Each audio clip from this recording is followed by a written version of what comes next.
Ham gunshot. Bismillah wa salatu wasalam Rasulullah wa ba'da. In the name of Allah, their peace and blessings of Allah be upon His last and final messenger.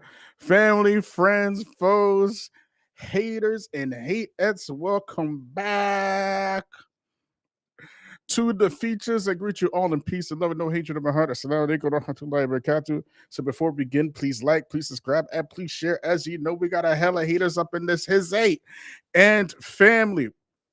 Whoo, boy. Do we have a doozy for you today, man? All we do is doozies anyway, but this one is an extra special, like nuclear doozy, and it's actually quite shocking and stunning. And my day ones, they know that we've been tackling this white supremacy stuff because, in our humble opinion, it is actually white supremacy, which is the root of most of the corruption you're finding on the earth today. And nobody want to talk about it.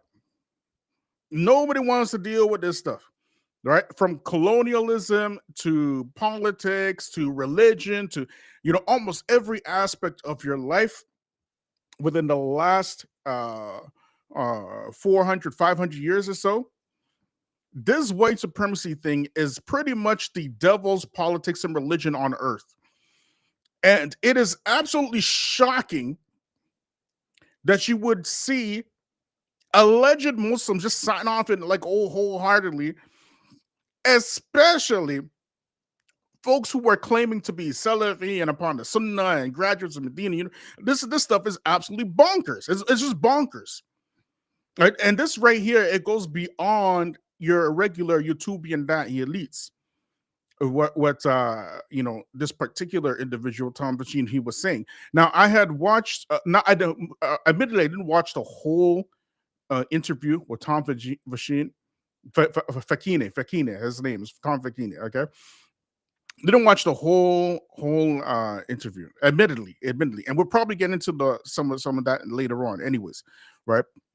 However, just a little bit, I watched, had my jaw dropping. I could not believe what this dude was saying, and people were just eating it up. And the reason why it is because whenever you have a particular, especially for immigrants, if you get an articulate white man in a thobe and a beard and a kufiya, it don't matter what they say, they will wholeheartedly sign off on anything that individual says. And we talked about, like I said, my day ones, they know, because we talked about the lick. If the lick in the Muslim social media, if you want to be rich overnight, and we said this years ago, okay, that all you got to do is find some good-looking, blonde-headed, blue-eyed white woman, talking about Salaam Alaikum and stuff, and make her make some Islamic videos, and you will get rich overnight. And do we not see that today? With this woman running, I think she's from Australia, running around talking about ChatGPT, asking questions about Islam and stuff. And it's not a non-Muslim spreading it, it's Muslims that's spreading it. And if you read the comment sections underneath this, I don't even know her name, okay? But but everybody knows what I'm talking about, okay? If you read the comments, it's insane. It's absolutely insane. The Dawosphere ain't no different, okay? And when it comes to social media and stuff. Get a well-spoken white man to sign off on some of the most destructive politics and say it's good for the Muslims, and especially immigrants will sign off on it. They will. They won't ask no questions, and they don't. And he is giving you layups in terms of things that you can, push back on. And nobody's asking no questions. But anyways, when I saw this interview, like I said, my jaw was just dropping. I had to rewind it 2-3 times. I couldn't even get through the whole thing. I was like, did he say what he just said? I couldn't believe what I was watching. And the person interviewing this dude, the alleged journalist, didn't have any pushback whatsoever. None. So, without further ado, just let me get this all queued up. Right now, I didn't get the website. I got it here. on my computer. I'm just gonna play it first. If y'all can't hear it, we'll just get it directly from his YouTube channel. Y'all hearing me? So let me know if y'all can hear it first. 1 second, family.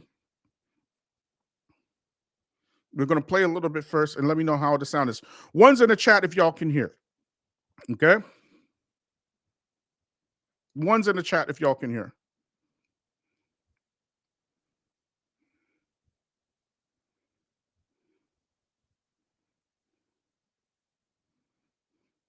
Joe Bass is asking why Lily J. I didn't even know her name. Y'all know. I don't know her name, but y'all know exactly what I'm talking about without even me knowing her name. You must be crazy if I'm going to watch something like that. And even if I did, I would definitely not share it. You know what I'm saying? But I digress. Let me know if y'all can hear ones in the chat, family.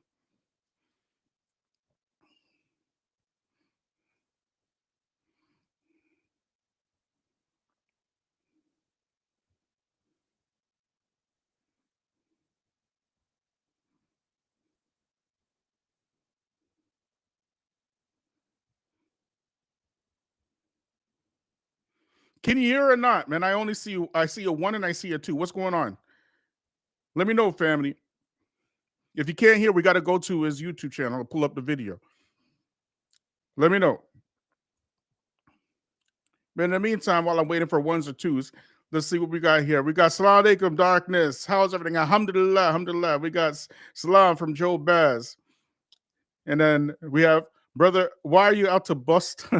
Why are you out at the bus stop when this call is like, wait, it's supposed to be daytime there. What's going on? He's talking about my background. All right, y'all. Okay, so no, not on the video. Okay, so you can't hear anything on the video. So we got to pull it up on the YouTube channel. Actually, you know what? Maybe there's a way that I can do this. 1 second, y'all, before we continue, because I'd rather do it from my computer than through the YouTube channel. Okay, so 1 second, y'all.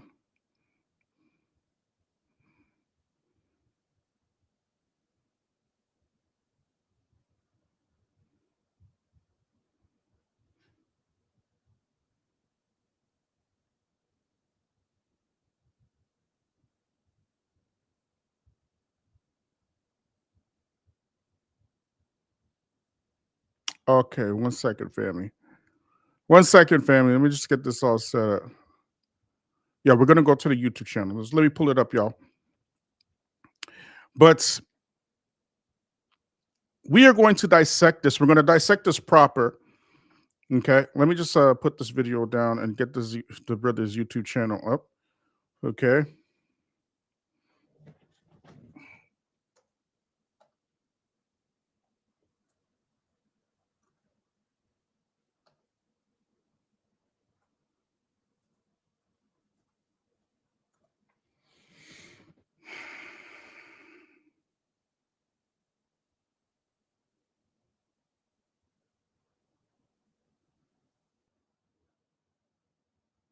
One second, family.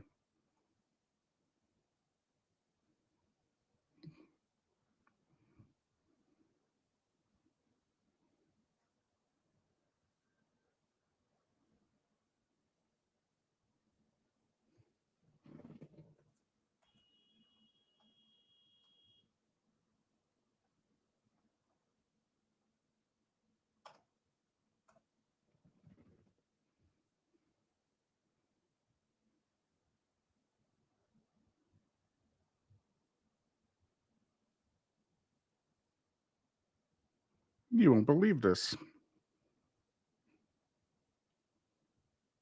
No, here it is. Got it.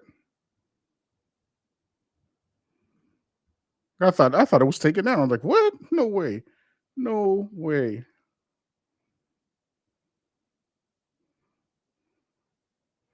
Okay, so we're gonna play it. Let me know if y'all can hear, okay? And the ones in the chat, if y'all can hear, okay? You should be able to hear now because we on the YouTube channel now. So regardless. All right, so 1 second, family.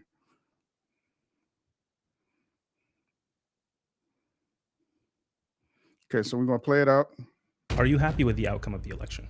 They were able to build things that had not been precedented before. Get out of politics. You do not belong anywhere near politics. If you're gonna go, the type of person that would be happy to get an invitation to a White House iftar, if you're the type of person that gets excited or happy, stay away from politics. Go do relief, go do tahfil, do anything but don't do politics, because you're not built for it. For the record, hot take, I think we should have a complete moratorium on interfaith. We talked about this on during lunch, but I think we should address it here too. Why'd you leave Twitter? He's already smiling. Assalamu alaikum. Welcome to another episode of the Prophetic Mentality Podcast. I am your host, Amr Mabrouk, joined today by Imam Tom Facchine. That's the correct way to say it, right? Yes. Am I the best person who's ever said it? Yeah, his name is Tom Facchine. All right, it's an Italian name. So, if I say Tom Facchine, it's not out of disrespect. It's just out of, force of habit. So we keep going, y'all. No. Oh. You did this, so I thought maybe it was good. It was good. Okay. It was good. First question I want to ask you is, are you happy with the outcome of the election? Yeah. Bismillah, alhamdulillah, sallallahu. Generally, yes. I mean, and we need to understand exactly what we mean when we say happy with the outcome. We're not happy with anybody dying or anybody being put in risk or anybody getting deported or anybody being oppressed or anybody being put fair. But we do understand that in the long arc of history, sometimes you have to suffer short-term consequences in order to get long-term gains. And so when we say we're quote unquote happy, this is not to minimize the suffering that many of us, if not all of us, are about to receive, or our brothers and sisters, whether they're abroad, right? We're talking about in Palestine and Gaza or elsewhere, or at home. Whether it's the African American community, whether it's our nonprofits, whether it's the I'm going to rewind that one more Hispanic again. or the Latino community, listen what he said. Many of us, if not all of us, are about to receive, or our brothers and sisters, whether they're abroad, right? We're talking about in Palestine and Gaza or elsewhere, or at home. Whether it's the African American community, whether it's our nonprofits, whether it's the Hispanic or the Latino community, right? This is not to minimize any of the suffering that comes ahead. But if you look at the Quran and you look at the way that history moves, sometimes you have to face something very, very scary and work through it. And that there's actually a sort of suffering that has to be endured strategically for a long-term benefit. So even when I was listening to this the first time, I was like, what did he just say? I could not believe what he was saying. And he said it with such nonchalance, essentially volunteering black folk for no more suffering, African Americans and Latinos, like we in a part of the Muslim community. Let me tell y'all something, okay? 20% of Muslims in the West are black, okay? We are the majority out of all Muslim groups. We're not the minority, we're the majority. First of all, when it comes to the West, black people have been here the longest, longer than anybody else. Nobody has the right to volunteer you for any type of suffering whatsoever, especially a white man who will not suffer at all. The audacity, I was like, what is he saying? Who's suffering here, Tom Facchine? You're volunteering black folk to suffer. You're volunteering Hispanics to suffer. But when black folk are going to obviously, feel the wrath of this white supremacist hammer, you're volunteering us for some extra suffering because 500 years ain't enough. 500 years is not enough. Is Tom Facchine going to suffer? And he's saying like we. Who's this we? Who is this we? Like, what are you talking about today? Which we?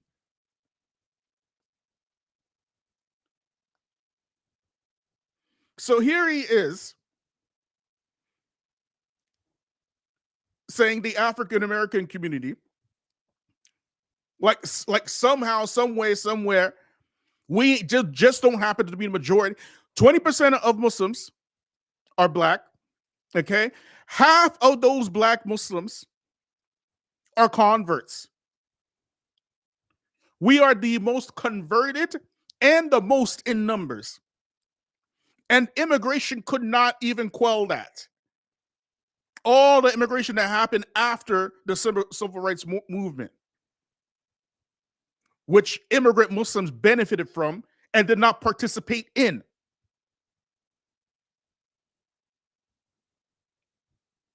The few immigrants that were here when Malcolm X died, they said that Malcolm X was a Muslim. They wouldn't give him a janazah. Malcolm X, rahimahullah, had to get his janazah in the church. And we aren't even a full 5 minutes into the thing yet. We're like, I don't know how long we just gone through a couple of seconds. Like, what is this guy saying? Who is this we that is suffering? Who is this we? It's not you. So why are you saying we? Why are you including yourself in this situation? And then volunteering us for more suffering. Who are we to wait as Black people?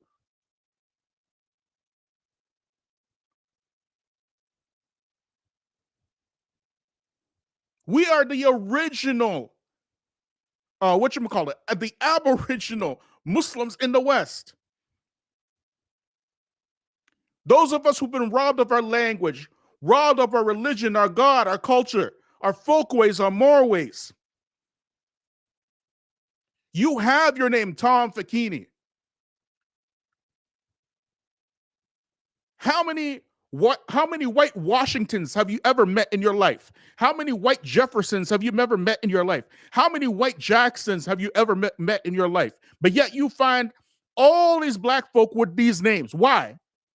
Because we were robbed of our names and given the names of the slave master, and he is volunteering us for more suffering. For the long-term goal. What long-term goal? And I know it's just a few seconds in. I know. But like I said, when I heard him speaking, and I listened to more than this, actually, I was stunned at what I was listening to. Absolutely stunned. And we haven't even gotten to the politics of the thing yet. We haven't gotten into the Donald Trump stuff of the thing yet. But already I'm like, who is this guy? Who is he speaking for? This us.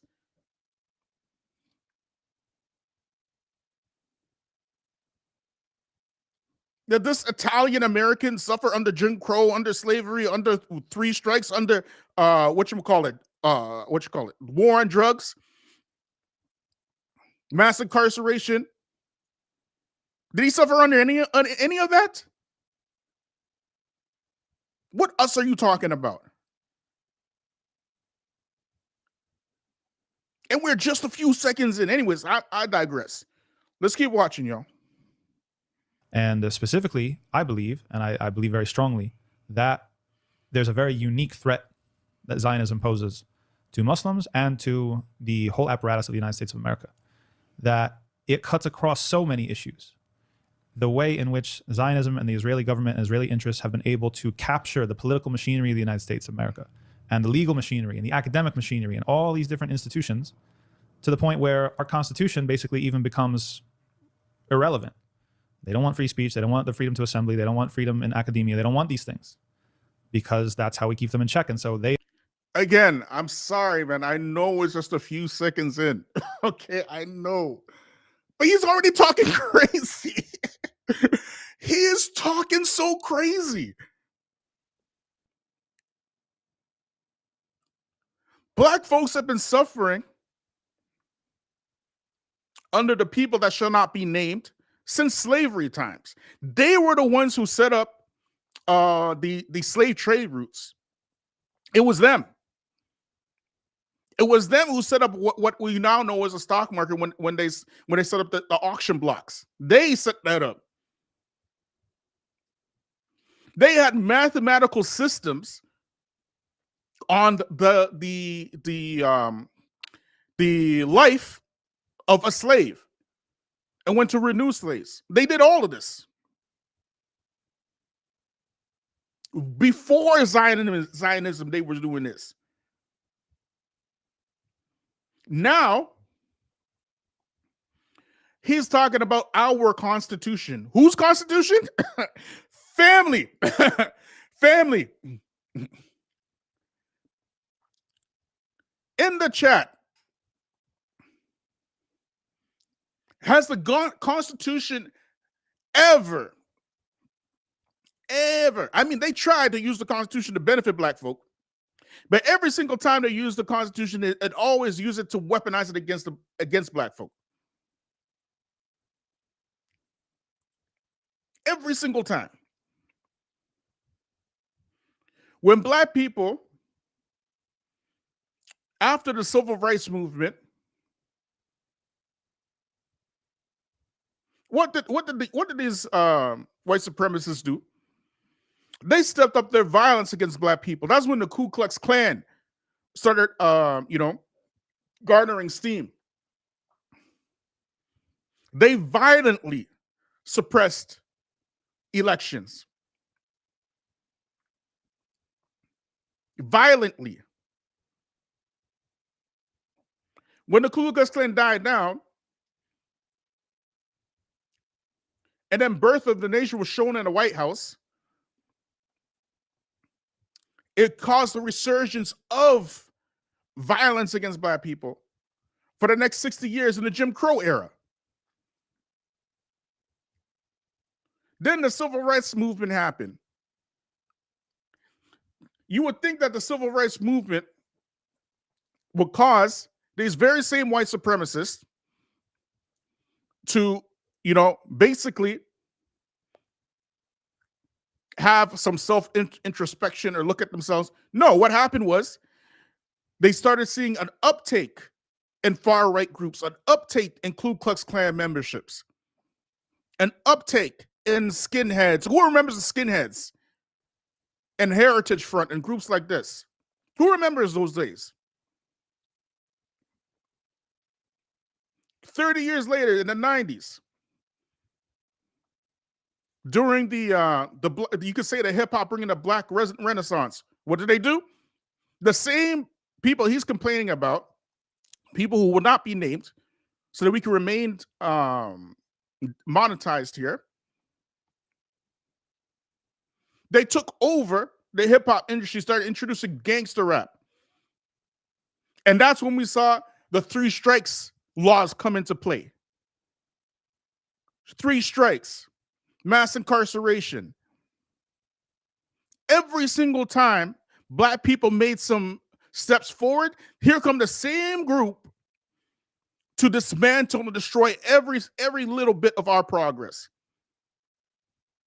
Every single time. They couldn't wait to take away voting rights after the civil rights movement. They couldn't wait to take away voting rights after the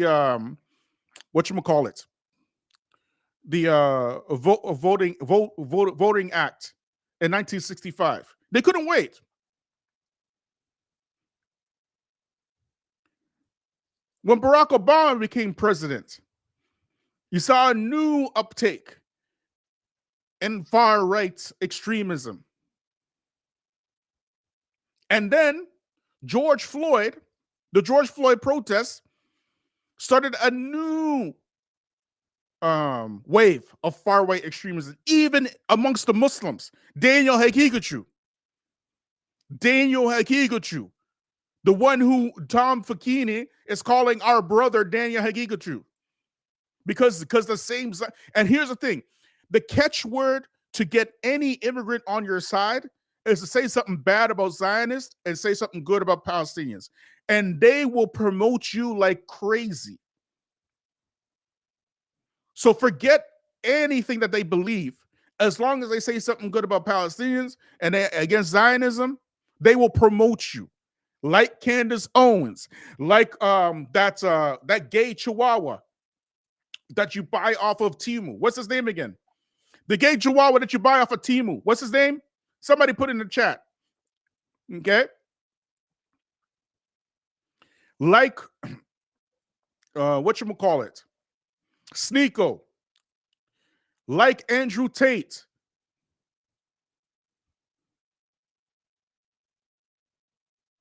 Anybody that can speak bad against Zionists and be pro-Palestinian, they will promote. Anybody. Because they're not looking at the politics or religion of the person. They're looking to be have their ears rinsed. Somebody put in the chat, if I was to buy a gay chihuahua off of Temu at Daniel Hakikachu online store, what would I get? Somebody put in the chat, please. Muslims are promoting these folks. And we're not like, we are just a few seconds in.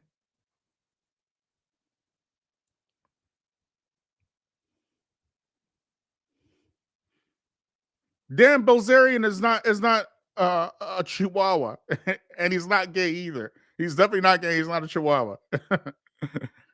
You would get Nick Fuentes.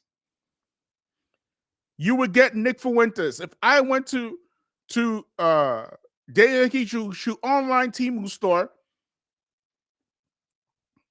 and purchase a gay chihuahua there, you would get Nick Fuentes. Muslims promoting him. You can't make this crap up. Just a few seconds in.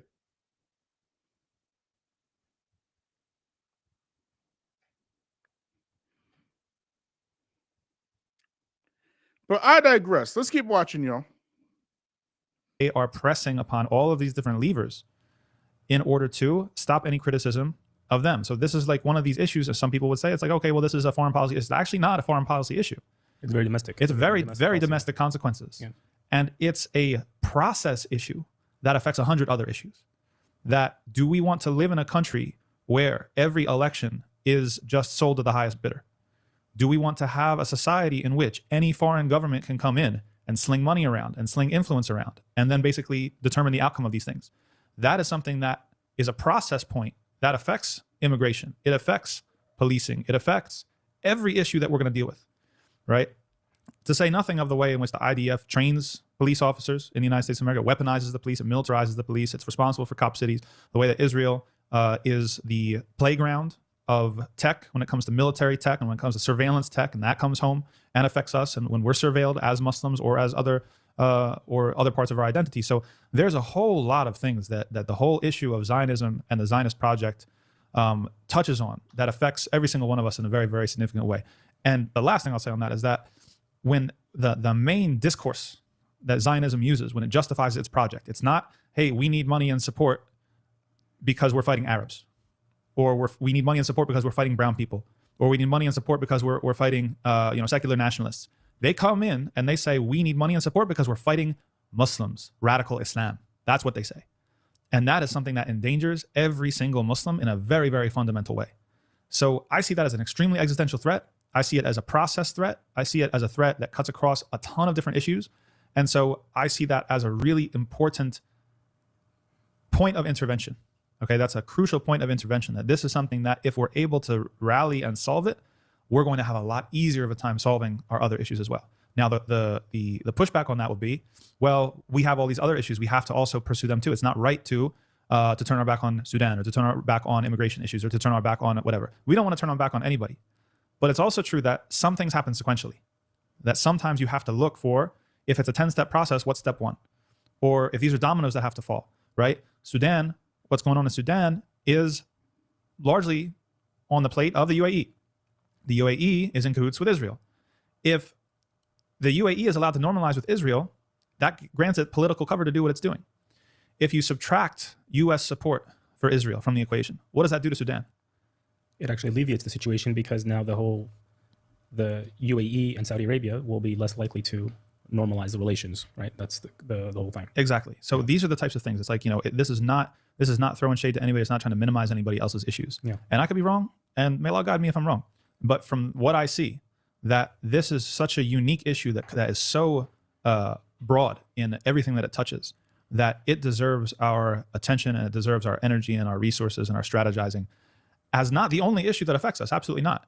But the issue that if we are able to make a significant impact on it, it will actually change the terrain upon which everything else is fought and contested over as well, which will kind of hit a reset on our ability to pursue our other interests and our other causes. In the beginning of your answer, you mentioned that. Okay, so I just wanted to play it out because there's way too much for me to talk about, right? Way, way, way too much. Nothing that he said right now has anything to do with voting for Donald Trump. First of all, let's make that very, very clear. He was saying that he was happy to vote for Donald Trump. Donald Trump currently, after his whole diatribe against Zionism, has the most pro-Zionist cabinet in U.S. history. Donald Trump is his first leader that he invited to the U.S. is a man who has an international criminal court warrant against him for war crimes and genocide, and by the name of Benjamin Netanyahu. Donald Trump. Donald Trump openly said, and by the way, he said this before this interview came on, so he knew he said this, okay? Donald Trump openly said, it's terrible what's happening to people, Gus. They should just move, and we're going to move them to Jordan. We're going to move them to Egypt. So he's essentially, by and large, calling for more genocide. Donald Trump.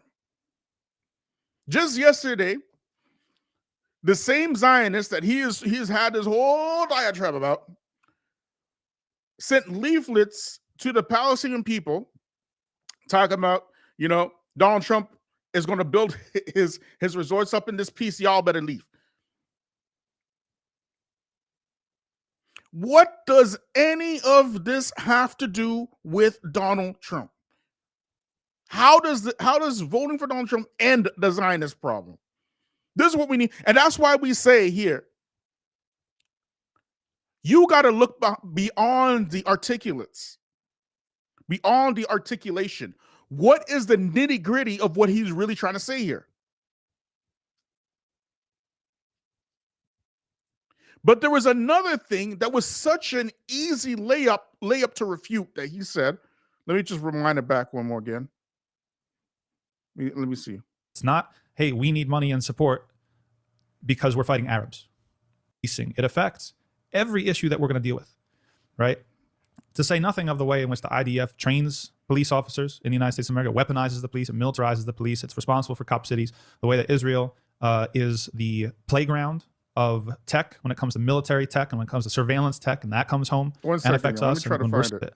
And specifically, I believe, and I believe very strongly, that there's a very unique threat that Zionism poses to Muslims and to the whole apparatus of the United States of America, that it cuts across so many issues.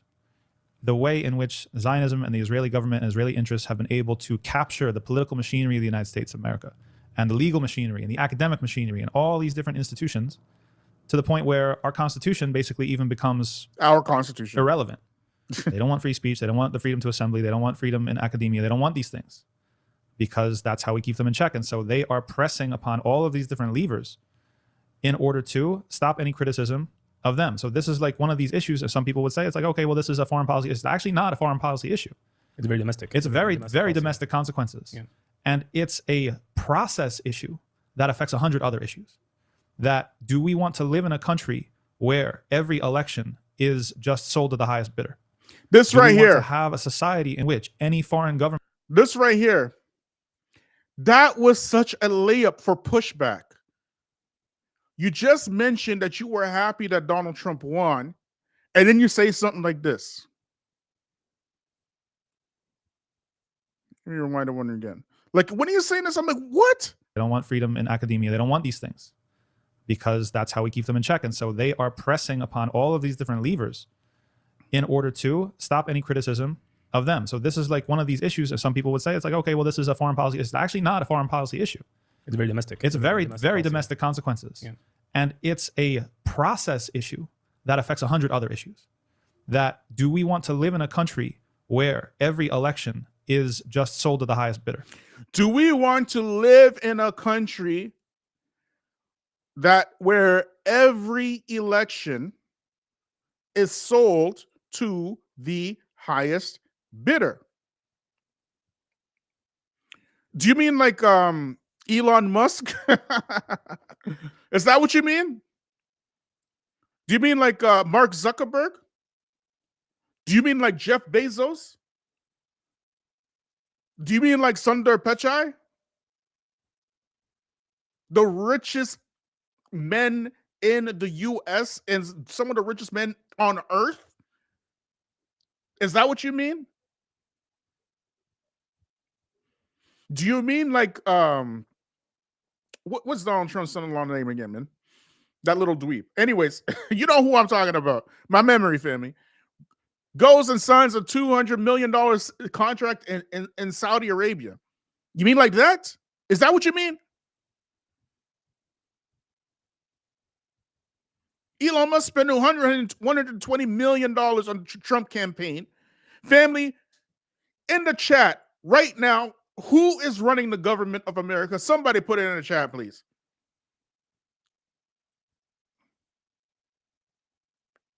Like, this was such a layup for pushback.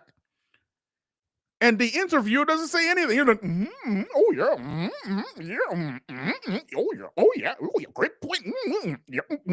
Yes, sir. Yes, sir. Yes, sir. Just like that.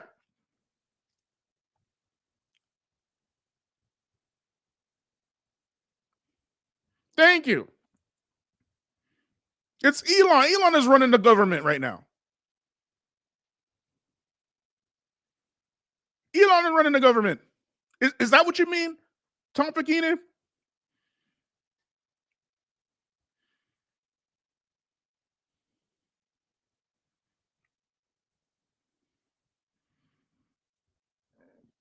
Everything he's saying that we should be opposed to, Donald Trump has implemented times 10. Okay. And up until now, I'm not seeing the benefit here. Like, where is the benefit? Except that you are totally in on promoting Project 2025.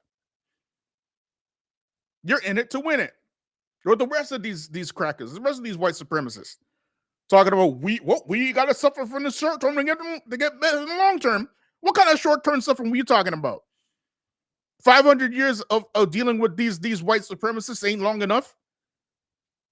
Volunteering African Americans to suffer even more? I was talking about, well, we got to suffer. Who's this we? This is insanity, man. Absolute insanity. But I'm not even done yet, y'all. Let's keep going, y'all. Saudi Arabia will be less likely to normalize the relations. No, right? we've already seen that. This is not like a pietistic or a quietistic argument that we just have to know. We just have to hum dhikr and just wait for the balat to pass over. No, that's not what we're saying. We have to struggle against it. That's our duty. That's what Allah expects us to do. حتى يميز الخبيث من الطيب, so that He differentiates between the good and the bad, the pure and the rotten, the ones who are going to stand up for Allah's deen and what is true and what's right, and those who don't. Okay, right? Listen to what he says. But there's suffering involved. This is what he says. In your answer, you mentioned that maybe this is not a win that we're celebrating, but it's the first step into something else. And you mentioned suffering. So are you expecting that there will be some suffering with the Trump administration? Is this what you're saying? That of course, life is suffering, man. That's like we signed up for suffering. You read the Quran, we signed up for suffering. Allah subhanahu wa ta'ala promised us that we're going to suffer, that we're going to be tested with our bodies and our money and our wealth and everything. And Baqarah and other surahs, Allah promised us, Al-Ankabut, did you think that you would be left to believe or to say that you believe and not be tested or tried? The end of Surah At-Tawbah, at least once or twice a year, personally, collectively, we signed up for suffering. And that's not to say that, this is not like a pietistic or a quietistic argument that we just have to know. We just have to hum dhikr and just wait for the balat to pass over. No, that's not what we're saying. We have to struggle against it. That's our duty. That's what Allah expects us to do. حتى يميز الخبيث من الطيب, so that He differentiates between the good and the bad, the pure and the rotten. Now, look at here, family. You heard what he had to say there, right?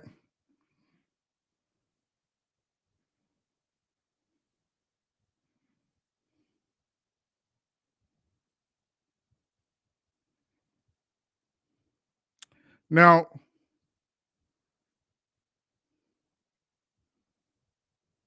when you press these folks, like how we are on the new Black Muslim media, okay? It's great that you call out Democrats and left-wing politics, but when you get down to the nitty-gritty of it, about responsibility, that's the litmus test. Y'all hear me? You heard what he said about suffering, right? And we are asking, who is this we? because it's clearly not you. There's no we in this equation when you're saying we. Okay, you already volunteered African Americans. You already volunteered Hispanic people. Where is Tom Facchine, the white Italian, in the suffering here? You get me? The test, it isn't about Tom Facchine's it's not like him admitting that there's oppression. Like he's out here admitting there's oppression of us. So what do you want for that? You want Scooby snacks? You want like an attaboy? What do you want for that? You admitted that, okay, yes, black people are going to suffer. We suffering. Like, what do you want? What do you that's like nothing.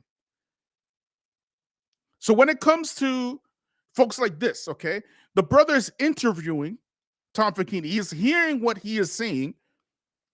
And instead of pushing back, and these are like very easy things to push back on. Easy, especially what he said about buying elections, especially that. If not anything, if he missed all of everything else, especially that, especially all he said about Zionism.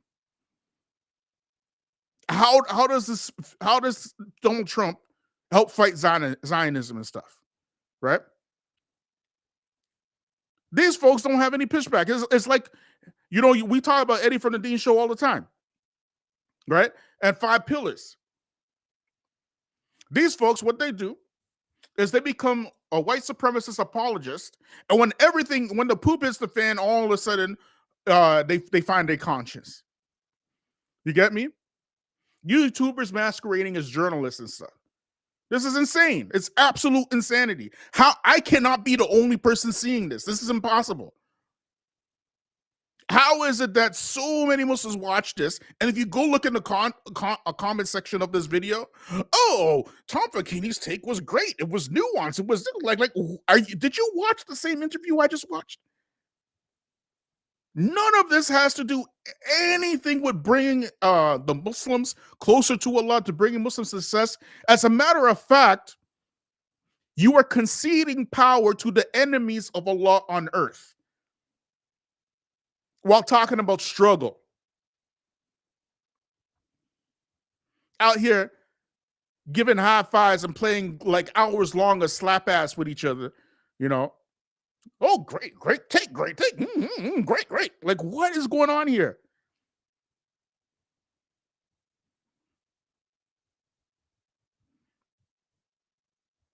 Suffering just for the sake of suffering. That's it.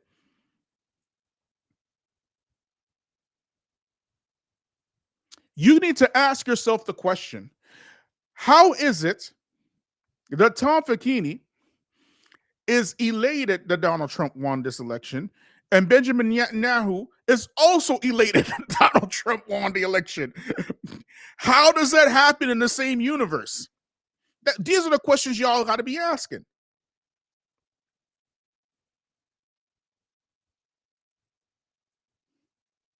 They let them say whatever they want.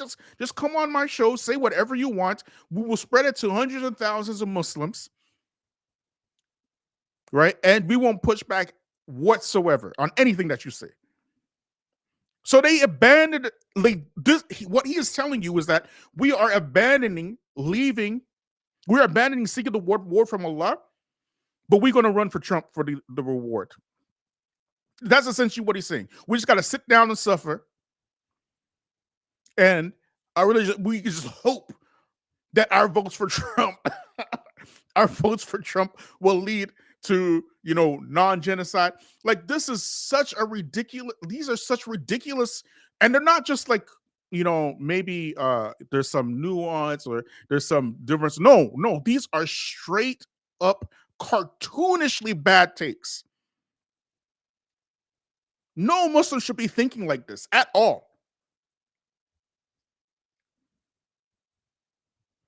When Allah has shown you your very clear and open enemy, you should speak like he's a very clear and open enemy.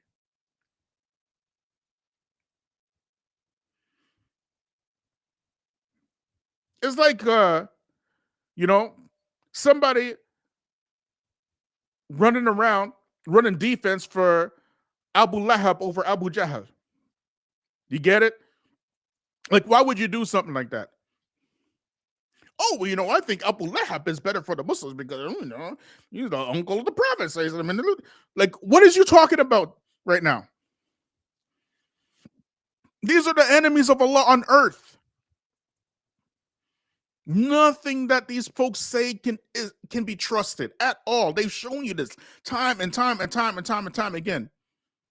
And he's talking about, well, if we get rid of Zionism, then with the Zionism, then eventually the effect of that will be, we'll end the suffering in Sudan. And how does voting Donald? This is what you got to ask: how does voting Donald Trump accomplish that? When you voted for Donald Trump, you didn't vote for Donald Trump. You voted for Agenda 2025. The Agenda 2025 is put together by some of the smartest white supremacists in America in order to carry out this specific agenda, which is very pro-Zionist. That's what you voted for. That's what you got. We were saying this before the election. We've been saying this for almost 2 years. That this is what you're going to go for. This is exactly what happened. And everything that we said happened to the T. And he out here almost a month later talking about, no, I'm very, very happy.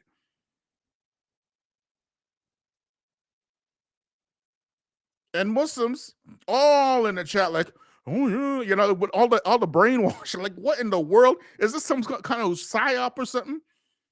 Like, how do you sign off on this? How is this even possible?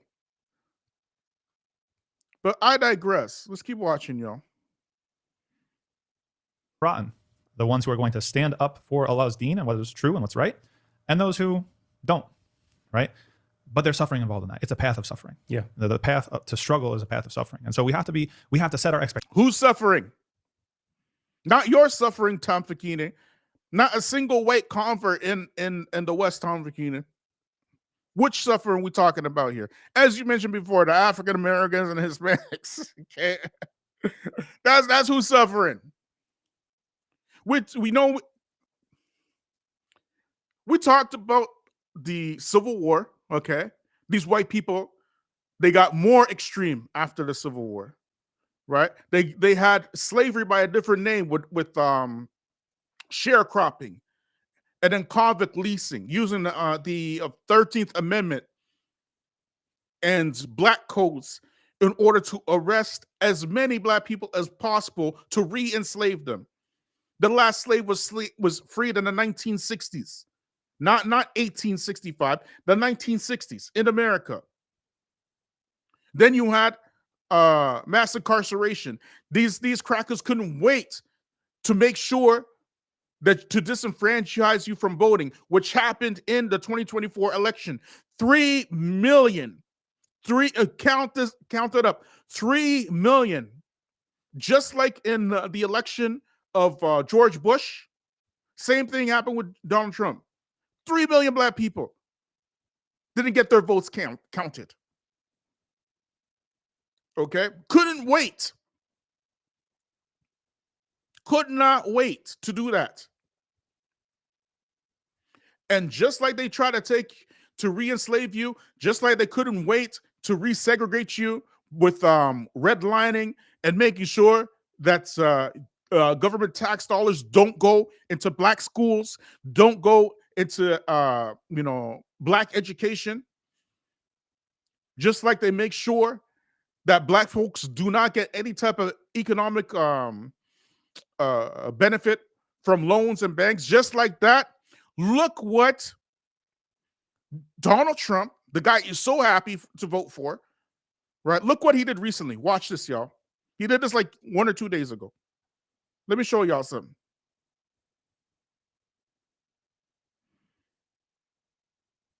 Let me show y'all something. Look at this.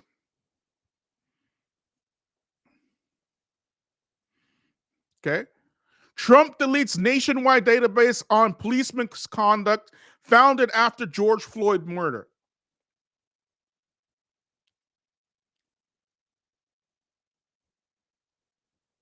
That's the Donald Trump. So when he's saying suffering, we are suffering, we are suffering. There's no we in this. Everybody on earth is okay with black suffering. And that's why they mention you when they want to take the moral high ground, because they know that if they mention you, it gives them some credibility, because they know and they understand that black people are in fact suffering, which is exactly what Tom Facchine did. Yeah, we know that African Americans will experience some suffering. We're not okay with that.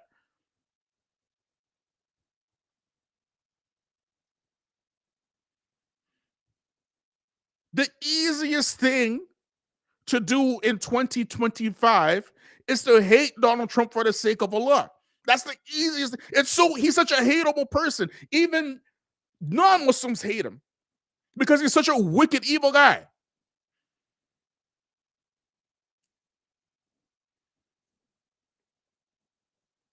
Tom Facchine. Well, we got to suffer just to get some long-term benefit. Because 500 years of suffering of this nonsense, exactly what Donald Trump did, ain't enough. It ain't enough. Also, Donald Trump, do not hire black people for police or army anymore. Also, Donald Trump, all these planes falling out the sky is from DEI.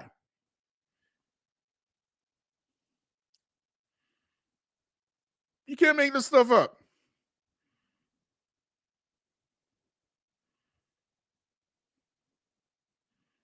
And we are not even like 15 minutes into this thing yet. And look at all the material we're getting. Look at this. President Donald Trump and the Justice Department have shuttered the first nationwide database tracking misconduct by federal police at the DOJ, confirmed the Washington Post on Thursday.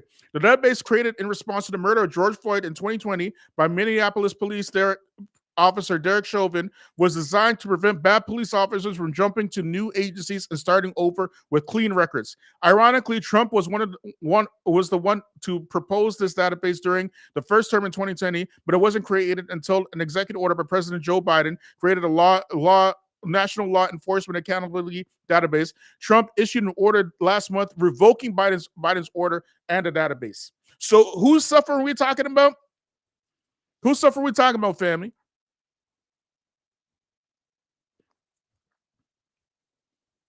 They are very okay with you suffering. Make no mistake about it.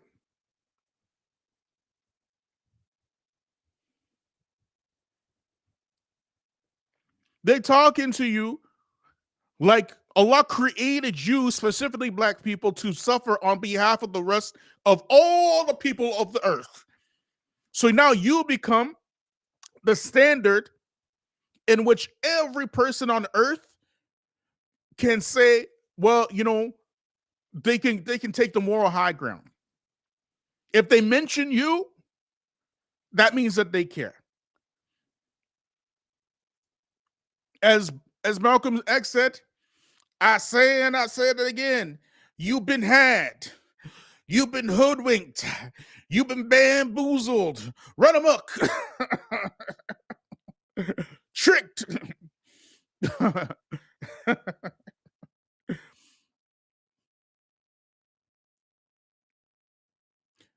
And what these folks don't realize, especially your YouTubian elites and folks like Tom Facchine, is that there's a new Negro in town, and we don't play that. As a matter of fact, we're not playing that. We haven't been playing that.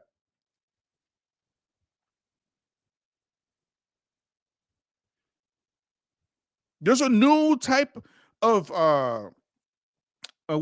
thinking amongst black folk, where we are thinking for ourselves. We're thinking for the benefit of ourselves, because we see how you guys move and you see how you guys work. And every single time you want something for yourself, you come first and we come last. Even though we got here first, and we're always the last to get anything for ourselves. Black people are such good-hearted people. We help. We fight for Palestine. We fight for Syria. We fight for Kashmir. You always in the front lines for everybody else's cause. every single time. But when it comes down to us, well, we get it. We understand the African Americans and the Hispanics. We understand it, but we know sometimes we gotta suffer a little bit more to get the long term benefit. Speak on your behalf.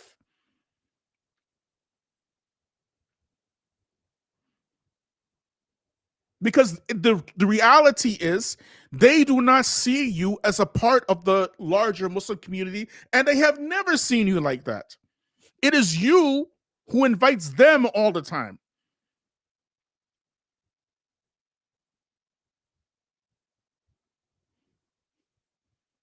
When have they ever invited you?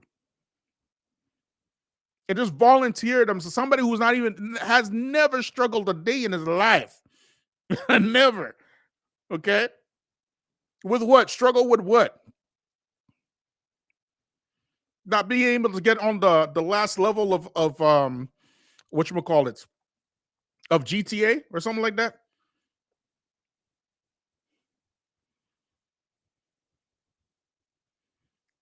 What kind of stuff are you talking about, man? Let's keep watching, y'all. Let me get back to this. And we're not even, I'm not sure how long we're going to go. We actually, you know what? We might go all night with this one. Okay. If y'all got time, I got time. And as a matter of fact, let me just start putting the link if anybody else want to join me right now. Because we haven't even reached 15 minutes yet. And look at all of this stuff. Some crazy, crazy stuff.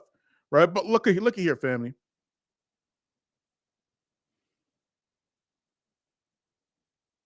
One second, y'all. Absolutely insane stuff. Let's keep watching, y'all. Expectations. And that's like part of the thing. Like some people, America, for some people, not for most people, but for some people, is a very luxurious place. It's a very comfortable place. And so sometimes that can lull you into a place of false security where you're not prepared to sacrifice or suffer. And then anybody even comes in and says a harmful word to you. And you're like, oh, this is a microaggression. This is terrible. This is like the worst thing. It's not the worst thing. Has anybody suffered in America, for America, with America more than black people?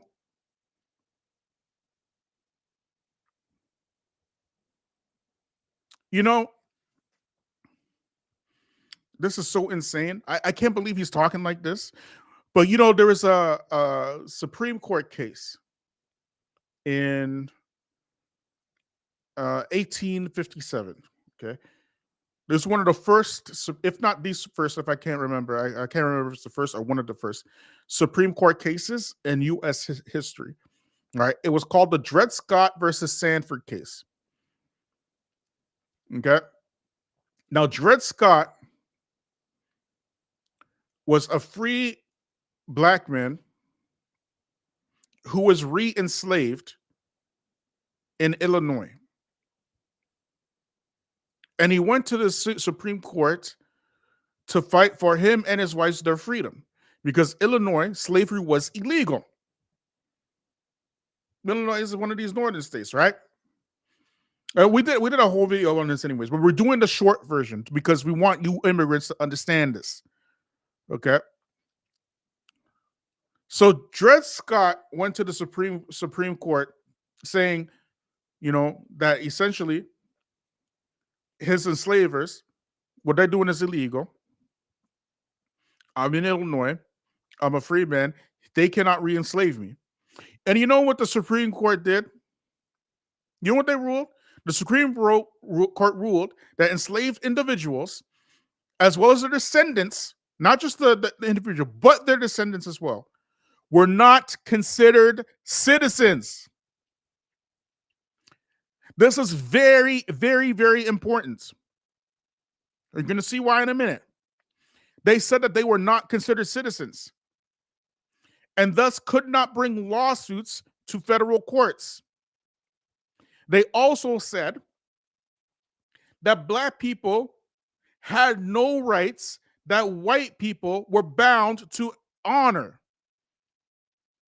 This is the actual Supreme Court decision. Anybody can look this up.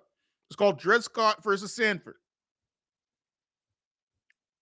But the main point that we want to bring up here is that they said that the slaves and the descendants of slaves were not considered citizens. Why is this so important? Because after the Civil War, there was a new thing that came out in the Constitution, which he so heavily lauded just a second ago. Our Constitution. You know what that thing was? It was the 14th Amendment. The 14th Amendment in 1868 ruled that any individual born in the United States is considered a citizen. And that's how they got around that Supreme Court ruling. They said, we owe these black folk a lot, over like 2 million of them fought for us and blah, blah, blah, blah. We won this war because of them. We owe them. The 13th, 14th, and I think the 15th Amendments, they were in response to things that happened during slavery time. Okay. This is one of the rulings. That amendment, that same rule that they said, is what allows folks like Tom Facchine to be a U.S. citizen, and this brother who is doing the interview to be a U.S. citizen. It's because of black people.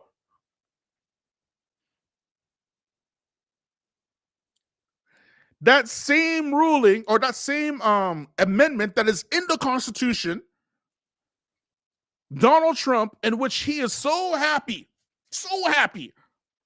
that he won, signed an executive order trying to overturn the 14th Amendment. You can't make this crap up. But here's the funny thing. A lot of y'all immigrants, you have nothing invested in the West at all except for sending money back home to your countries. You have no skin and no blood, and you're not loyal to the West at all. When you get deported, you get deported back to your country with a huge bag and stuff. There ain't nowhere for us to go.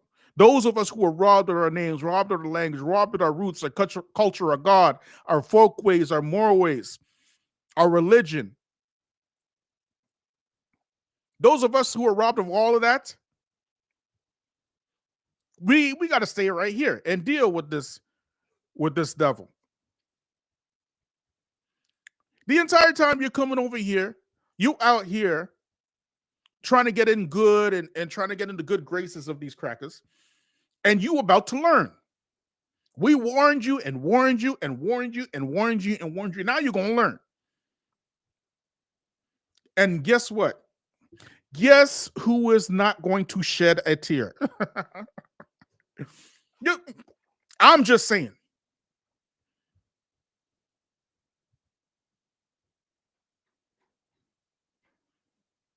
You have got some of the trippiest takes I've ever seen in my life.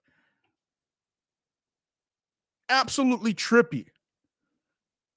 And I cannot fathom how you do not push back in the least.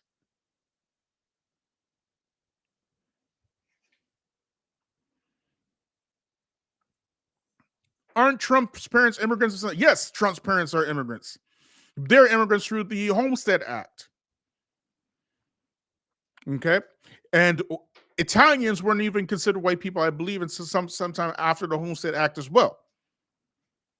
That's how the demographics of the U.S. changed.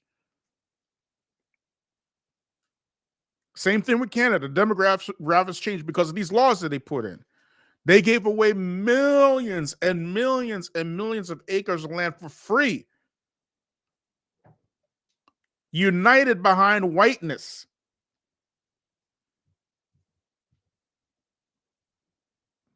While having the nerve to turn around and tell black people, "Oh, you'll pick yourself up by your bootstraps." This is how they talking about us. Look how they talking about us, bro. There's no way I can be the only one that's seeing this. And we start with Husnul done. That's how we start. But how do we have Husnul done for this? Somebody explain that to me.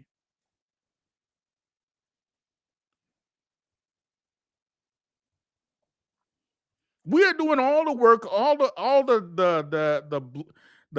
you know, our bloodshed, our inventions getting stolen, our babies getting stolen, our everything, everything we are taking away from us for some other folk to have the benefit of all of our sacrifice, just to turn around and tell us, well, we got to sacrifice a little bit more. You got to suffer a little bit more. You are tripping.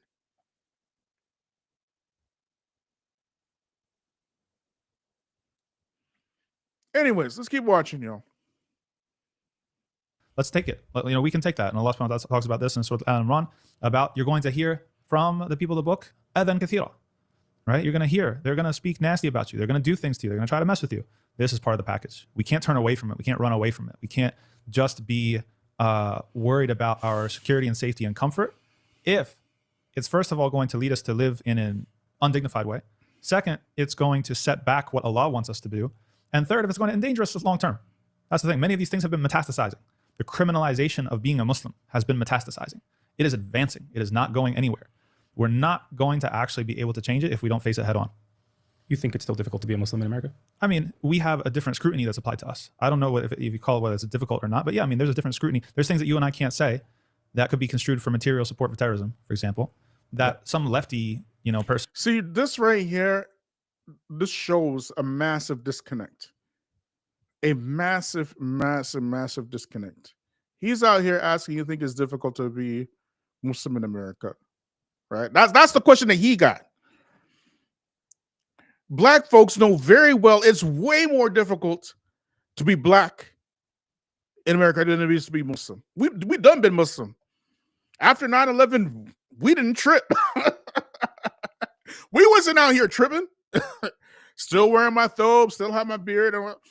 It was y'all who cut off your beards, and y'all stopped wearing thobes and started putting on suits and stuff like that after 9/11. And we were looking at you like, what's wrong with y'all? You don't know this? This is how they work. This is how they are. You didn't know this? You're finding out this today? Like, how could you not know? He's talking about safety and security and stuff like that. Black folks that ain't ever felt safe or secure in the West ever, not a single day. Not a single day. And those who have, from the bourgeoisie and the boule and whatnot, they still have stories of times they never felt safe or secure. Let's just keep it a buck. Just living in one of these neighborhoods in the West, it's enough to get you snatched up for no reason and put in jail and arrested. Donald Trump, who is so heavily lauded. Yes, I'm happy. I'm not happy about the suffering, but I'm happy that Donald Trump won. That's what he said. We're not taking his words out of context. Okay? So don't say that I took his word out of context. He said that. Okay? Donald Trump took out a full page ad. And I believe it's the New York Times. Full page of money he spent from his own pocket, calling for the death penalty for the Central Park Five. 5 black teenagers who were found to be innocent. That's what Donald Trump did. You do not have to commit a crime in the West to be convicted of a crime in the West if you're black. Central Park 5, Emmett Till,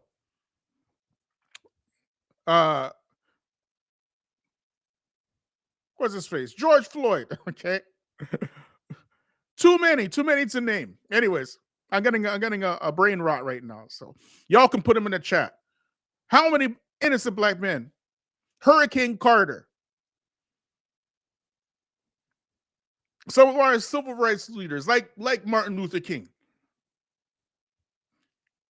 Even some of them set up, like Marcus Garvey. What are you talking about today?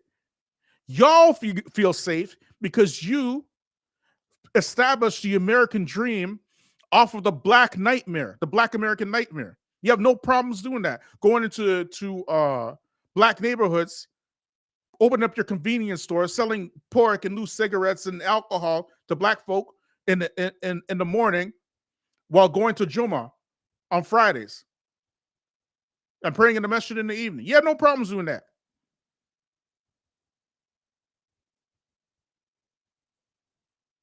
So when he talking about do the Muslims feel safe and this is the Muslim view, they're not talking about you. That's why they like terms. We were talking about it today in this WhatsApp group about Islamophobia. This term Islamophobia. That's why they like terms like that. They like terms like Islamophobia and stuff like that. H. Rap Brown, another one. Too many. Sandra Bland, another one. Marcellus Wallace, another one. Name them all, man. Mumi Abu Jamal, another one. Like, what is you talking about today?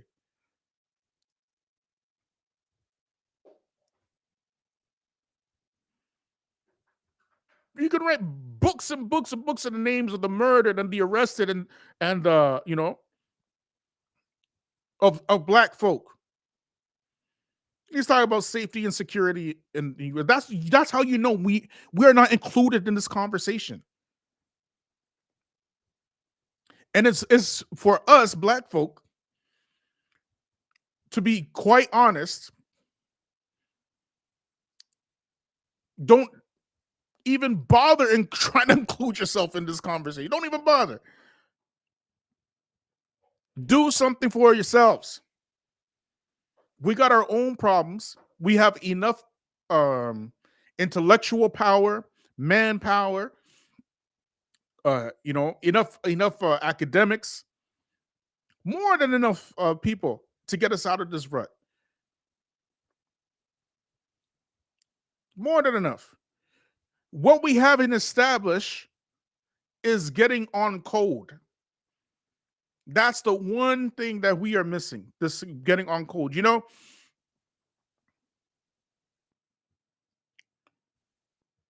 the most revolutionary act one can do in times of tribulation is to remain firm upon the remembrance of Allah. That is the single most revolutionary act you could do, right? The struggle to the path of Allah is a struggle against the oppressor, not making strides towards the oppressor.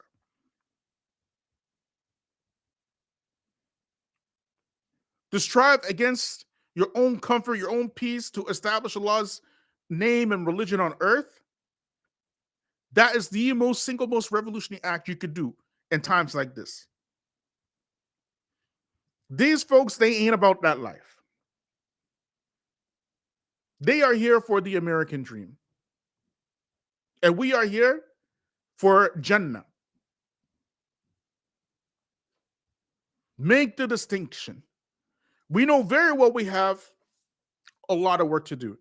And I really, truly believe that Islam can reform every black family in the West, whether they're from North America, South America, the Caribbean. I believe that. I really believe that. And I believe, because the proof is in the pudding, almost 50% of black Muslims are converts. I believe that this is, something, not only something that is the natural step or natural direction for black folk, but rather it's something that is coming from the heavens itself. However, what is missing is establishing it for yourself. Every other people group establishes something for themselves. When we talk, we include everybody, and nobody includes you. That's because we are good-hearted people. When it comes down to it, we are very good-hearted. You know, we don't just hate people based upon the way that they look or where they come from or how they speak. This is not something that Black folk do. We don't have that with us. But you have actual daddies on YouTube talking about, brothers, stop talking like you're Black. You're not Black. Speak like respectable individual. And they're not afraid to say it. They ain't afraid to say that stuff. And then they doubling down with some weak ass apologies and stuff. You have people out here on YouTube talking about, you know, I understand English. I don't understand American slang, African American slang. They ain't afraid of that. They ain't afraid to say that. They ain't ashamed to say it, anything like that. And even though sometimes the Black imams, they may not like the delivery of what I'm saying. They may have an issue with the delivery, but let me tell you, they don't have an issue with the actual messaging, which is why I keep saying, if you are somebody who respects articulates over the actual content of something what somebody's saying, you are bound to be misled. And this is exactly what's going on here with Tom Facchine.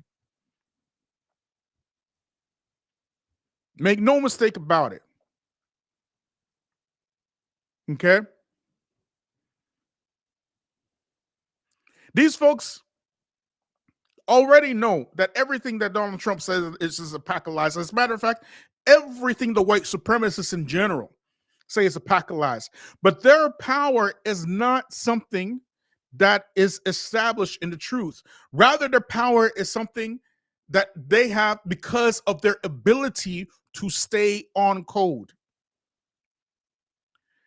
And the code has never been something foundationally on the truth, ever. Not a single second, not a single day. But it is about stringing along whatever goes along with their white supremacist agendas. How devilish it may be, that's what it is. Okay? How devilish it may be, that's what it is. Sanctified racism is not something new at all, okay? But rather, it is something that is codified in the church. And you can arguably it started in the church. You could say that. Because it was Pope Innocent that brought the idea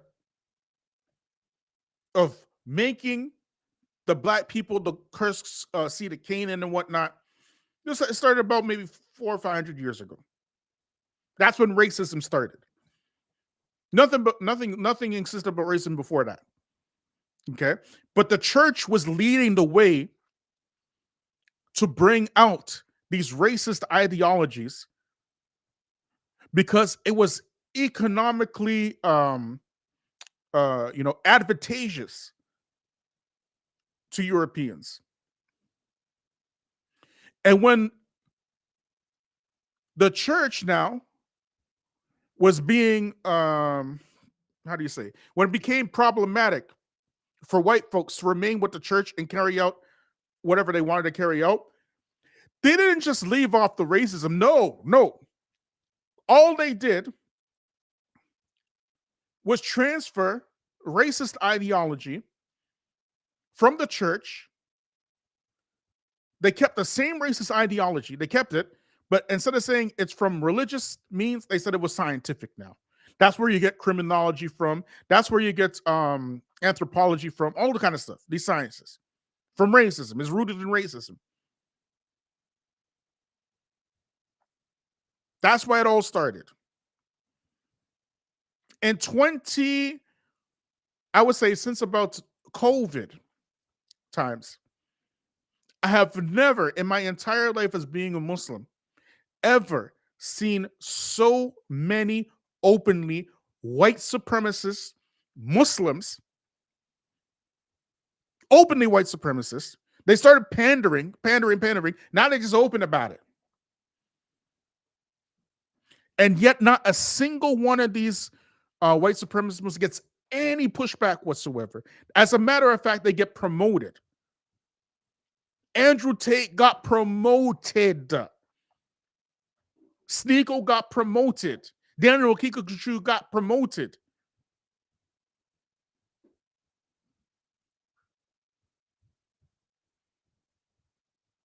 And here come Tom Facchine.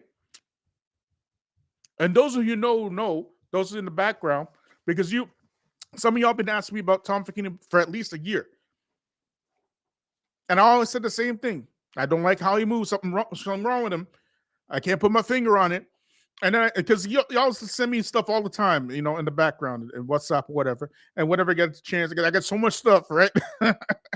so Tom Facchine is one of the hot topics, right? I said, nope, something's off with this guy. Someone off. Then I seen Tom Facchine talk about Dan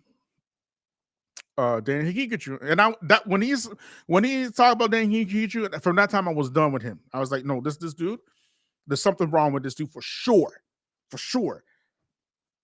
I was like, this guy moved like an agent. To me, he moved like an agent. To me, he moved like he's somebody who's really, undercover alt-right, and he has that sweet tongue. He has a delicious way of speaking to make anything palatable. He can make anything palatable, anything edible, just by the way he speaks. And this is exactly what he's doing. How do you make Donald Trump edible and palatable for Muslims? Like, how is that even possible?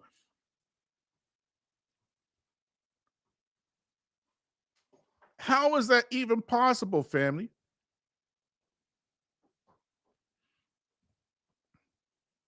Like, this is totally bonkers.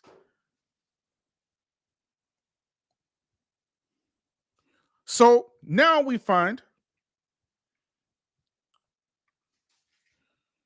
the Hindus been practicing a version of white supremacy for, 5,000-6,000 years.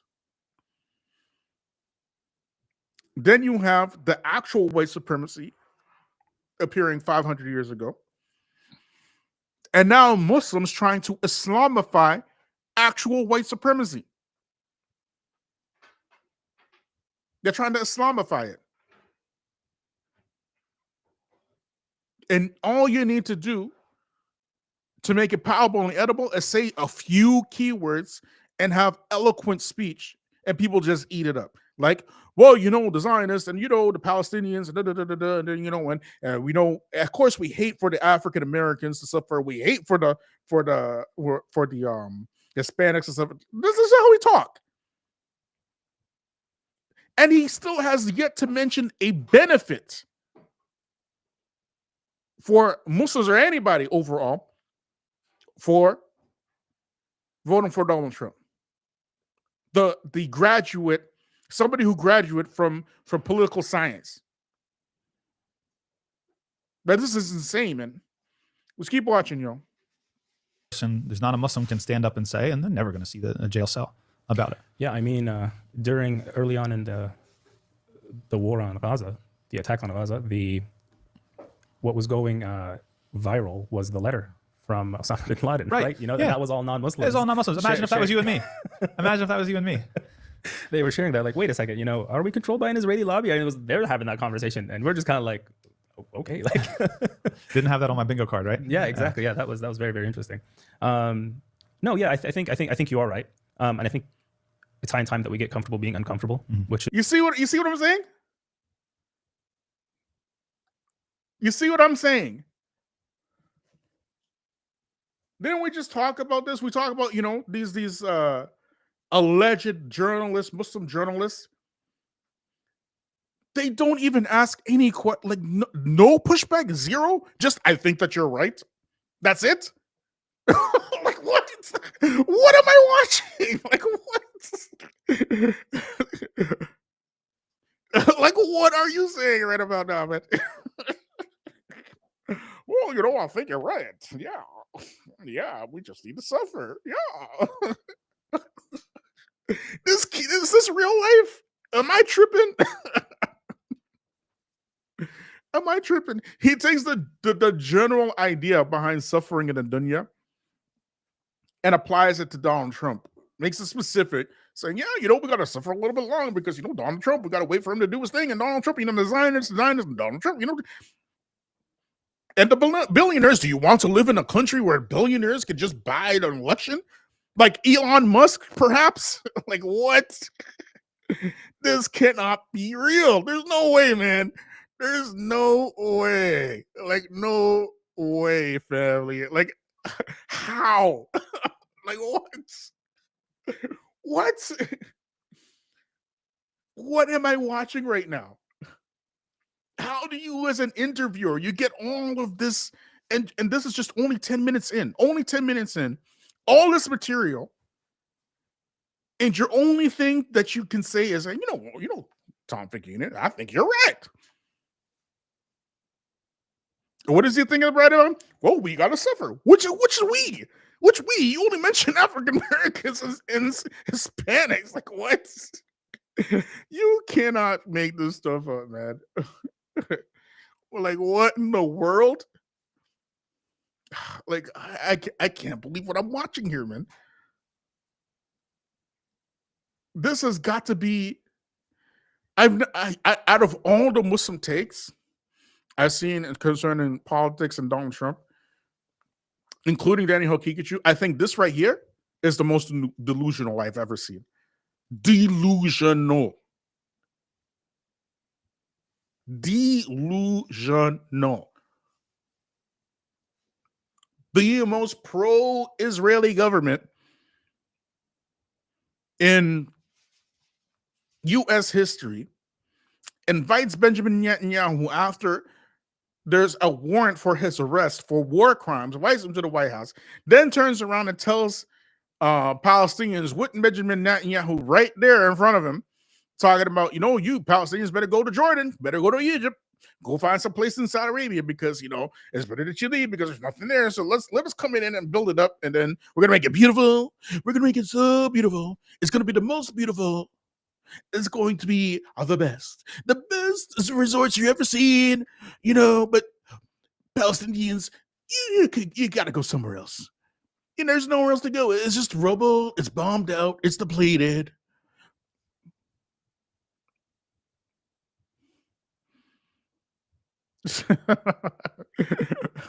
He's speaking French about we. Exactly. I think that's what it is. We got to give Hosnul done. When he's saying we, I think he means yes in French. Hosnul done, family. Like, oh my gosh, man. And the brother interviewing, poor Miskeen, man. Well, I think you're right. I think you're right. I mean, we got some, man. I don't know what to say, man. Let's keep watching, y'all. Which is part of our deen anyway, like part of that discipline, part of what we have to do. But yeah, living in America does give a little bit of a soft life. Everything is very easy, whether you're Muslim or not Muslim. Just easy for who?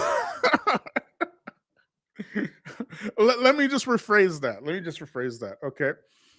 Black folks in America, you are really the standard for Black folks internationally, because to be quite honest, Black folks in America do have it better than any other Black folks on earth, right?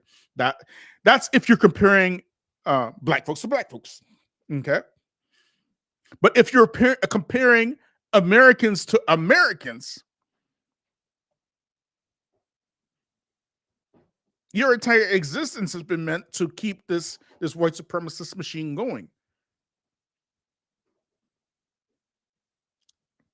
That's what your existence is about.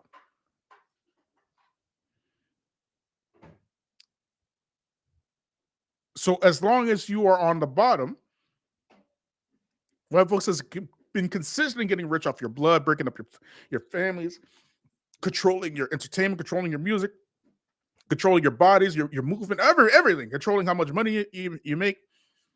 So much so that's Donald Trump is essentially saying it's a free for all for the police against Black folk now with that new thing that he just did, right? And we know very well that the laws have, they put in all these laws. The only thing, if they want to make this right, is reparations. That's it. If they want to right the wrongs of everything they've done, the only way to make it right is through reparations. We don't care about your laws. Your laws never benefited us. Not one single day.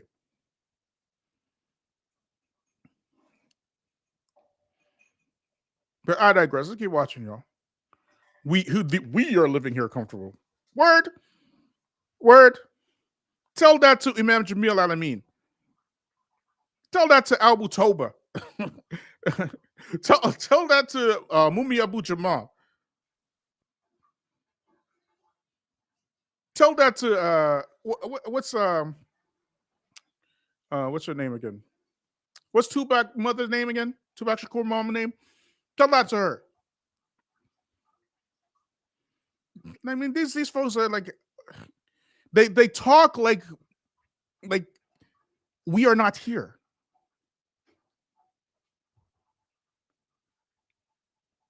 And they're like, the thing is, they're not joking. Like, Tom Facchine can say anything and he will just accept it. Let's keep watching, yo. You being able to live your life and acquire materialistic things. Right. For the professional class, let's make that clear. For the professional classes. For the professional class. Like for the people who live in different area codes, it's a struggle, right? We shouldn't lose sight of that too, because we do have Muslims. Maybe they're not front and center. Maybe they're not on the big stage, or they're not on YouTube. But in certain neighborhoods or certain places, you know, I grew up 5 minutes from Camden, New Jersey, right? Mm-hmm. It's like those places are rough, you know, and life is a struggle. Yeah. Like day-to-day life is a struggle. So we don't want to minimize that. But yeah, it's like we have to be prepared for struggle. Everybody should be prepared for struggle, whether you live a materially comfortable life or not. What do you think we should be doing now? Yeah, he's not about the struggle. Okay. When you're talking about struggle, you're not talking about himself. Okay, let's keep watching. To kind of get ready for the incoming Trump administration. Is there anything specific? I mean, I feel like there was a lot of activism going on pre-election, and then after Trump declared victory, it's just kind of been crickets. Yeah. I know here now, this weekend, it's the mass conference. Mm-hmm. There's been a lot of great conversation, but is there something you can specifically add for our audience? Sure. I mean, this is where the real you work. are addressing mainly guys. Yeah. Right. So heads of household. Yeah. No, I mean, this is where the real work starts, to be honest. Like the Prophet ﷺ, when he came to Medina, and one of the first things that the Ansar heard from him was talking about what's going to get you into Jannah. And one of the riwayah, he says, as-salatu wa nasu niyam, right? That you're praying when everybody else is sleeping. Okay. When you make an analogy from that, and the ulama I talked about when everybody else takes their foot off the gas, that's when you really get to work, because that's the most beneficial, and that's where you see the most gains, right? Or like, you know, some of the greats in basketball, for example, they would say, I forget, it was, it was LeBron and Kobe, I believe. Like LeBron used to say, every day I didn't feel like going to the gym. I knew that Kobe was in the gym. And so I used that as motivation to get my butt up off the ground and get into the gym. So now everybody's going back to Netflix and chill. Now's the time where we have to really work. Okay, what do? 2 years, we've got midterm elections. The midterm elections are very, very strategic for a lot of reasons. One, it's a lower bar to participate. It means you get a general election and everybody comes out to vote, or at least higher numbers. Midterm elections, only the people like 60 and up are usually voting, or the people that are following politics really, really closely. So that means that the barrier to success has been lowered. Okay, so that means that we need to develop the infrastructure and the strategic plan for taking advantage of that opportunity, among other opportunities. So how do you do that? One of the things that we absolutely need to do is we need to just start paying attention and mapping stuff. Like, we're too reactive in the Muslim community. And we've seen what reaction gets us. As the saying goes, an ounce of prevention is worth a pound of cure. That means that if you're able to intervene before it's too late, before it's actually a law or it's actually a policy or bombs actually start dropping, it's way easier than to stop it once it's already happening. So we need to go block by block and community by community and start mapping this out and getting organized. So I'm just going to share what we've started doing in Pennsylvania that I think can be a model. Now he's talking like a black civil rights activist. Like, what in the friggin' heck is happening here, man? There's no way I could be the only one seeing this, man. Like, what is he saying? If you believe in a democratic system, you do stuff like this. Do you know how many times we heard this same speech that he's getting in the black community? We've been hearing this since the 60s. The very same speech. We can tell you without a shadow of a doubt, going to the polls will not bring about any type of meaningful change whatsoever when it comes to these white supremacists. We can tell you that beyond a shadow of a doubt, it won't. But if you're looking to keep your oppressor in power, that's the best way to do it. What he's saying right here. See, black folks, they thought that if they can, get involved in elections, that perhaps that will bring about some change, right? This is what they thought, and then rightfully so. They used to think this, right? Because of what happened during whatchamacallit. What's that time called after slavery time? The Restoration period? Reconstruction period. During Reconstruction period, okay? This is what black folks did. They got involved in politics, within a 12-year period, from 0% literacy to like 68% literacy. One of the biggest miracles in human history. Okay? They're building schools, they're building businesses, law offices, all kind of stuff during this Reconstruction period. Okay, it was violently razed to the ground in the U.S. And after it was violently razed to the ground, these folks couldn't stop disenfranchising black folks to the vote. So they're always trying to get to the back to the vote. That's when you have the whatchamacallit, the Voting Act of 1968? Voting Act 1968, I believe it was. Right? That's why y'all immigrants can vote, okay? That's why y'all can vote today, okay? Because of that. Okay. Right? So, because of that act, right, we thought, okay, now we can vote, now we can get some power, because we thought, this is what the white supremacists used to tell us. What we didn't know is that they were going to choose our leaders for us. They were going to choose who our groups were. They were going to choose. They were basically going to direct, which ways black people voted and which times to disenfranchise. They decided all this stuff. We were thinking that these were free and fair elections because that's what they told us. Okay. It wasn't free, and it ain't never been free, and it ain't never been fair.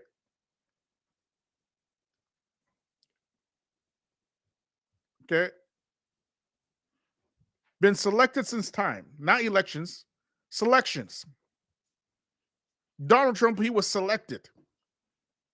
And it was easy to predict that he was selected. Very easy. Very easy to predict that he was going to be selected. Which is why 3 million of your votes just happened to disappear during this election against Kamala Harris. We said it before. If the Democrats wanted to lose an election, they couldn't have done a better job at the strategy that they pulled out.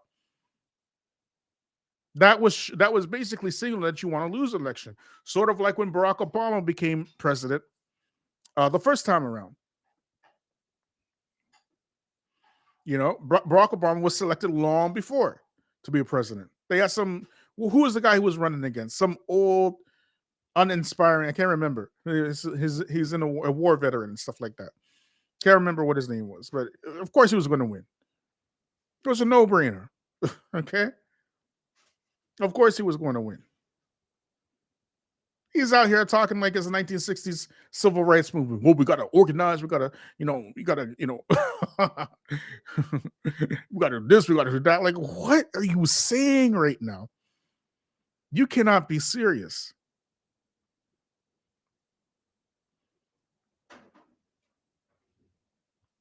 This is how we talking. So we said, oh yeah, John McCain. When Barack Obama was going against John McCain, of course Barack Obama was going to win. Are you kidding me? Of course he was going to win. So when Donald Trump went against Kamala Harris, of course he was going to win. And even if he was behind, they were going to make it so he won.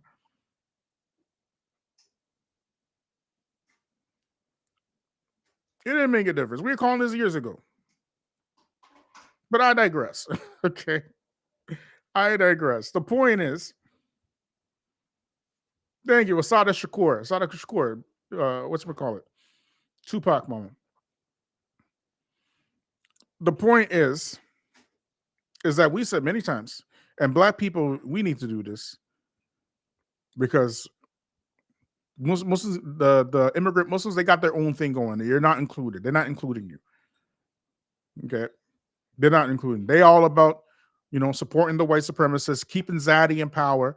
As long as I can keep my job and send money back to my home country, I'm good. That's what they about. And we said,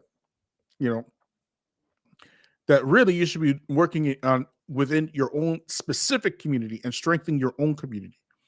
That's what we said. You're not going to stop a genocide at the ballot box. That's ridiculous. That's ludicrous. That is asinine. Did you stop the genocide? Did you stop the war? Desert Storm with an election? Desert Storm 1, Desert Storm 2. Did you stop that with your elections? Did you stop whatchamacallit, the fighting in Iraq with your elections? Did you stop the never-ending Afghan war with your elections? Like, what are you talking about today? These things don't stop at the ballot box. Let's be very clear about that.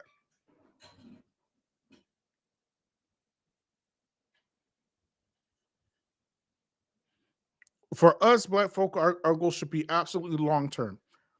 We got way too much work to do. And it starts really with, the very basics. The black folks need the basics, okay? In terms of fearing Allah, excelling in manners, excelling in education, things of this nature. Working together. I'm going to say that one more again. Working together, okay? Staying on code. And all the things you find in the Quran and Sunnah. Very basic things. And that's where you start. But if you believe in a democratic system, then all you're going to do is empower the enemies of Allah. That's it.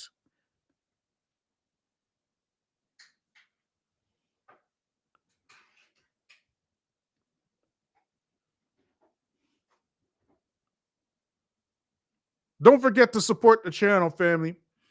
As you know, we are the only, the first and the only, as far as I know, truly black Muslim grassroots media out here, right? And you are the ones who support it, inshallah. Let's see. Yeah, it's time for Maghrib out here. I might come on later on tonight. If I don't see y'all tonight, then inshallah, I'll come on tomorrow after work, inshallah. Okay, so it's Maghrib time. Don't forget to support the channel. Support it on PayPal. You can support it on Patreon. Or buy me a coffee. You can also, send super chats as well. But don't forget to bare minimum, like, subscribe, share. And we will see you later, inshallah. And don't forget, family, free the land, beloved, free the land, free the land. Wa subhanaka wa bihamdik wa shalla ant wa astaghfiruka wa atubu ilaik. Wa salamu alaikum wa rahmatullahi wa barakatuh.